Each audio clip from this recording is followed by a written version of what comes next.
बिस्मिल्लाहिर्रहमानिर्रहीम। जी, हम पढ़ रहे थे कि जिनका वज़ू ना रहता उनके 9 काम, 5 तक हम सीख चुके हैं। आज हम इसको फाइनल मुकम्मल करते हैं। नंबर 6 पर था कि मज़ूर के एक नतने से खून आ रहा था, वज़ू के बाद दूसरे नतने से आया, वज़ू जाता रहा। अब एक उज़र था, पहले नतने से आना उसका उज़र था, दूसरे नतने से आया तो उसका वज़ू चला जाएगा।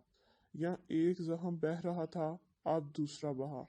यहाँ तक कि चीचे के एक दाने से पानी आ रहा था, अब दूसरे दाने से आया तो वज़ू टूट गया। यानी जो बीमारी उज़र थी, जो चीज़ उज़र थी, उसके अलावा वाली चीज़ से खून बहेगा या ज़ख़म से मतलब पस वगैरह निकलेगा तो फिर वज़ू टूट जाएगा, क्योंकि उज़र वाला दाना और था और ये दूसरा दाना था।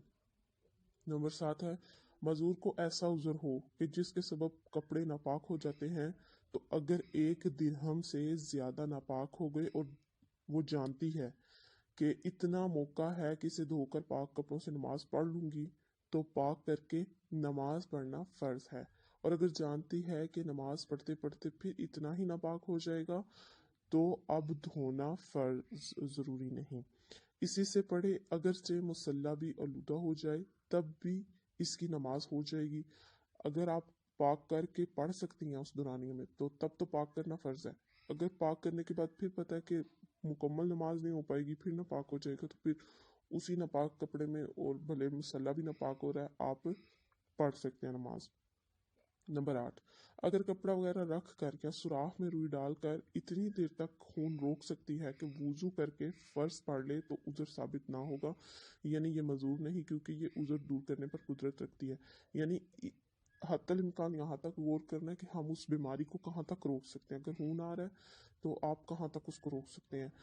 अगर पस वगैरह कुछ निकल रहा है दाने में से, तो उसको आप कहाँ तक रोक सकते हैं। अगर आप उसको रोक सकते हैं, कोई कपड़ा रख के, कोई पट्टी बांध के, कोई रुई डाल के, जैसे नथने पे से आ रहा है तो नथने में अगर रुई डालेंगे तो वो रुक जाएगा खून आना, तो फिर हम मज़ूर नहीं कहलाएंगे।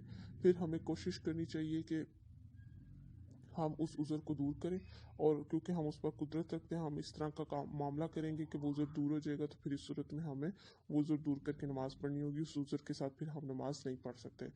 नंबर 9 है, अगर किसी तरकीब से उज़र जाता रहे, मतलब किसी भी कोशिश से उज़र जाता रहे या उसमें कमी हो जाए, तो उस तरकीब का करना फ़र्ज़ है, उस कोशिश का करना क्या हो जाएगा, फ़र्ज़। मसलन खड़े होकर पढ़ने से खून बहता है और बैठ कर पढ़ेगी तो ना बहेगा, तो बैठ कर पढ़ना फ़र्ज़ है। हालांकि नमाज में क़याम फ़र्ज़ होता है, लेकिन अब खड़े होकर पढ़ने से खून बहता है, उज़र आता है, तो बैठ कर पढ़ना फ़र्ज़ हो जाएगा कि बैठ कर पढ़ने से खून नहीं आता। यहाँ तक हमें शरीयत गुंजाइश देती है कि हम जहाँ तक मुमकिन हो सके उस बीमारी को, उज़र को दूर करें और इसको पढ़ने की कोशिश करें।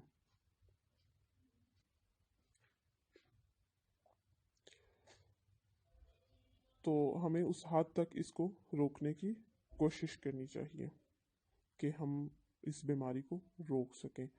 अगर आपको इस जो उज़र हैं, इसकी 3 वीडियो हमारी अपलोड हो चुकी हैं। अगर आपको इसमें से कोई भी मसला समझ में ना आ रहा हो, पूछना हो, तो आप कमेंट बॉक्स में ज़रूर पूछिए।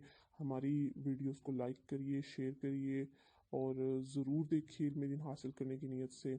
ज़्यादा से ज़्यादा बहनों को शेयर करें ताकि वो इल्म हासिल कर सकें, घर बैठे अपने नमाज, वज़ू, गुस्ल वगैरह को दुरुस्त कर सकें। तो ये जैसे ही हमारा ये टॉपिक ख़त्म होगा, तो फिर उसके बाद हम गुस्ल के टॉपिक को सीखने की तरकीब करेंगे। सल्लल्लाहु अलैहि हबीब सल्लल्लाहु अलैहि वसल्लम।